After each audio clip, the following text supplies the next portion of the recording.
বিয়াটা খাইয়া করছি একটা সেকেন্ডও বিয়ে বাড়িতে আর বমু না যাই মুখ একেবারে দূরে কোথাও ঘুরতে। এই তো ওদের পাশেই হচ্ছে যাইয়া আপনার কি বলে নদী। সেই 6 বছর আগে মনে হয় নদীর পাড়ে গেছিলাম।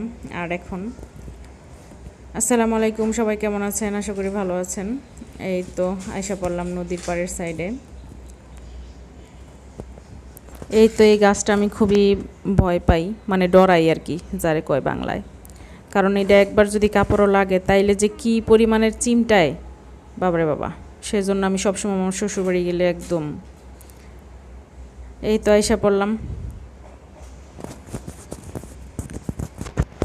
নদীর পাড়ের সামনে আবার দেখতেছি একটা পুকুর কাটা। পুকুরটা খুবই সুন্দর, ওই সাইডটা খেজুর গাছ আছে, খুবই সুন্দর লাগতেছিল। সামনে এসে দেখি আমার জামাই এসে আগে বসে রয়েছে। যাই হোক, আমাদের স্বাগতম জানাইতেছে। এই যে এই জিনিসটা জিজ্ঞেস করলাম যে আসলে এই জিনিসটা কি, এটা দিয়ে কি মাছ ধরে না অন্য কিছু। এখন দুইজনে খালি হাসে আর হাসে, আমার আর কিছু বললই না।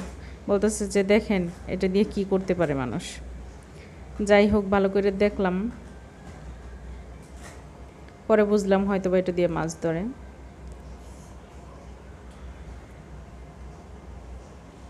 এই তো সুন্দরবন, আসলেই বনটা খুবই সুন্দর, একদম পরিষ্কার পরিচ্ছন্ন। আমরা আসলে যারা নদীর পাড় থেকে দূরে থাকি, আমরা নদীর কাছে গেলে মনে হয় যে অনেক সুন্দর। এই যে একটা শামুক পাইলাম, শামুকটা বহু বছর পরে হাতে নিলাম, কারণ ছোটোবেলায় এগুলো দিয়ে খেলতাম, এখন আর পাই না।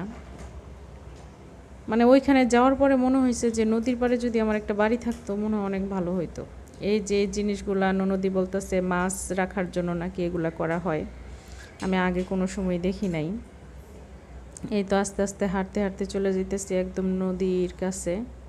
কিন্তু পানিগুলো এত সুন্দর লাগতেছিল দেখে মনে হইতেছে যে একটু খাই, কিন্তু পেট ভরা ছিল সেই জন্য খাইতে পারি নাই। তাই বলে কি ধরতেও পারবো না, এই জন্য একটু দইরা দেখে এলাম। এই তো আইসা পড়ছি একটু পানি ধরার জন্য, কারণ নদীর পানি বহু বছর ধরে ধরি না। পানি দেখি কিন্তু পানির কাছে যাইতে পারি না, এটা হচ্ছে সমস্যা। আমরা আসলে টান এলাকার মানুষ, তো পানি দেখলে একটু বেশি ভয় পাই। ভালো লাগে কিন্তু ভয় পাই।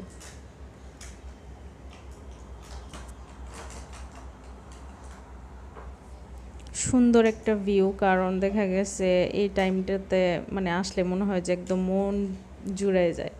আমরা যখনই বাড়িতে আসি, আমার হাজব্যান্ড শুধু একটু কিছু হইলে নদীর পাড়ে যাব, নদীর পাড়ে যাব, এরকম। এই তো এই গাছটা খুবই সুন্দর লাগছে। ওগুলো জিজ্ঞেস করছে আসলে গাছটা কি নাম বা কি, ওরাও বলতে পারে নাই, কিন্তু গাছটা খুবই সুন্দর লাগছে। এই তো আমরা চলে আসছি একদম নদীর সাইডে। আম গাছগুলো দেখা যাইতেছে ওইখানে হচ্ছে ওটার নদীর আর বর্ষাকাল দেখে এটুকু পর্যন্ত পানি আসছে। এর আগে আমি আসছিলাম ওই দিকে ঘুরছিলাম। যাদের নদীর পাড়ে বাড়ি, আমার মনে হয় যে তারাই সবচেয়ে বেশি সুখী।